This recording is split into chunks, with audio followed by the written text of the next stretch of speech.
سلام. یه روزی اون قدیم ندیما که بهش میگن زمان شاه، ما هم نبودیم، آمریکا تو ایران برای خودش برو بیایی داشت. At 4:30 p.m. on December 31st, 1977, the President and Mrs. Rosalind Carter stepped from the plane in late afternoon sunshine to a fanfare of drums and trumpets. At the foot of the steps, they are met by the Shahanshah Arya Mehr and Empress Farah Pahlavi. بله، اون زمان هواپیماهای استکبار تو مهرآباد بشین و پاشو داشتن، تا اینکه یکی از همین هواپیماهای استکباری یک امام ضد استکباری آورد. حالا خودش رو شرق و غرب با گواتلوپ و تلفن و تکسنگ و اینا آورده بودن ها، ولی همین که پاش به ایران رسید شد یک امام ضد شرق، ضد غرب، ضد آمریکایی.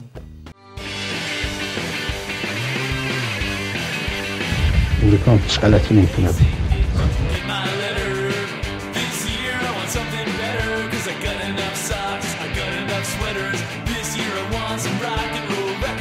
الهی که خطر بیفتد. ما روابط با امریکا میخوام چه بکنیم؟ سالیان سال اون چه که میدیدی و اون چه که میشنیدی همین ها بود، اما خب پشت پرده کلت بود، کیک بود، ولی پشت پرده بود. یه چند سالی که گذشت امام ضد استکباری ارتحال گرفت و مرد. دوباره چند سالی گذشت یهو دکور صحنه عوض شد، موزیکش هم عوض شد. آمریکا آمریکا پنج تک‌زنگ تو ما باید برقصه با ریتم آهنگ تو. و به این ترتیب میریم سراغ بررسی یکی از رابطه‌های توی آفساید تاریخ، یعنی رابطه‌ای بین رژیم آخوندها و شیطان بزرگ.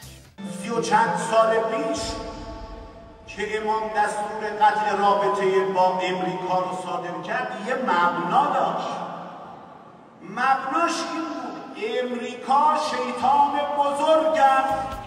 این مبناش که میگه یعنی شیطان بزرگ مال 30 و چند سال پیش بود. الان همون شیطان بزرگ شده شیطون بلا.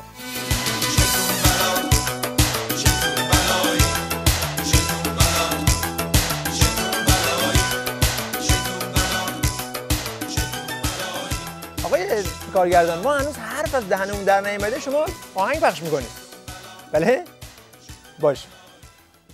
و اما سوال، بیگ بنگ این رابطه بین آخوندا و آمریکا کجا بود؟ و حالا جواب بیگ بنگ نبود، بیگ زنگ بود، یعنی یک تک زنگ بود.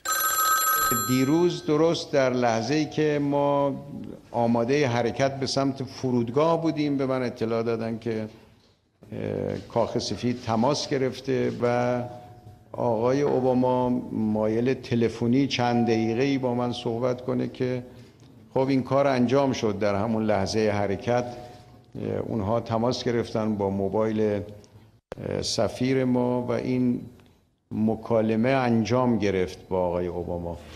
چی؟ مکالمه انجام گرفت؟ اونم با شیطون بزرگ؟ این تابور شما شکستید؟ تابوت امامو شکستید؟ این تابور شما شکستید؟ همه عزت و حیثیت اینها با هر خنده‌ای که پشت این میزها میشه و اینها میره. همه مفاهیم به لجن کشیده شده. یکی از اون مفاهیم به لجن کشیده شده چیه؟ مرگ بر آمریکا. آره دیگه، میری تکسنگ میزنی به اوباما، هلو هاواریو، و جواب این بسیجی دل و دماغ سوخته رو آخه کی میخواد بده؟ یه عمر با همین مفاهیم ضد آمریکایی دهنشو گشاد کرده. حالا اگر تونستی بیا مخ اینو از هنگر بیار. ولی وقتی که من این میبینم دیگه من فکر میکنم این آقا متنفر چیزی هستش. شما متنفر آمریکا هستی؟ بله من متنفر. این انرژی بادی نمیده بعد؟ نه اتفاقا انرژی بیشتر میده. ما قاعده‌مون اینه که انرژی بیشتر بگیری. چجوری انرژی بیشتر میشه؟ وقتی که میگه خب موقعی که با تکبیر بلند میگی خب خون بیشتر در جریانه. پس ظاهراً این شعار مرگ بر آمریکا علاوه بر دهن رگارم گشاد میکنه، تازه داروی انرژیزا هم هست. اصلا بسیجی‌ها اگر روز جمعه 4-5 تا از این داروی نزنن ولو میشه نقش زمین، انرژی ندارن. میگی نه؟ نگاه کن. باید اپم بره. آمریکا دشمنه، تمام شد رفت. تا دنیاست آمریکا برای ما دشمنه. شیطان بزرگ حضرت امام گفت آمریکاست. مرگ بر آمریکا. دلواپسن دیگه. کرکری یک دکون 35 ساله‌شون رو دارن میکشن پایین. خب بدبخت چی کار کنه؟ حالا این اصلا هیچی. کلی شعر و ترانه و نوحه و روزه و اینا چی میشه؟ نگاه میکنم ببینم خدای فتنه شروع شده. آمریکا داره پشتیبانی میکنه، اسرائیل داره پشتیبانی میکنه، امام هم داره در بحث ولایت فقیه اینجور گفته، اینا رو اینجور گفته. خب من چجوری ساکت بیستم؟ بشکن تو سکوت جهان، برخیز و دوباره بخوان، فریاد بزن بی امان، مرگ بر آمریکا، مرگ بر آمریکا. ما که سر در نیاوردیم قضیه چیه. اینجا میگن آمریکا باید نابود شه، باید تحریم شه. بعد اونجا وزیر خارجه همین نظام میره تو خیابون جان کری رو میبینه، با هم میرن پیاده روی و فالوده خوری و بگو و بخند و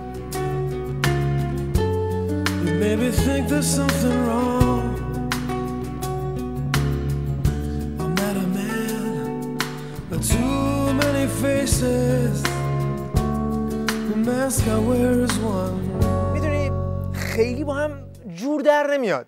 مرگ بر آمریکا، بعد هلو هاواریو. یعنی خیلی منطقی به نظر نمیاد که به یکی بگی مرگ بر تو، بعدش هم بگی هلو مستر ما اومدیم. خلاصه این حرفا خب این گیجی و کلافگی به وجود میاره.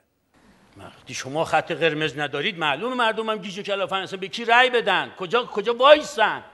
این بنچمارک ها که به قول ما مهندسین توی خط صفر مرزی میذارن، به تعبیر حضرت آقا میگه وقتی اینها رو ور میدارید همه گیج و کلافه میشن، خودیا میرن تو دشمنم تشجیع میشه بیاد زمین بگیره از شما.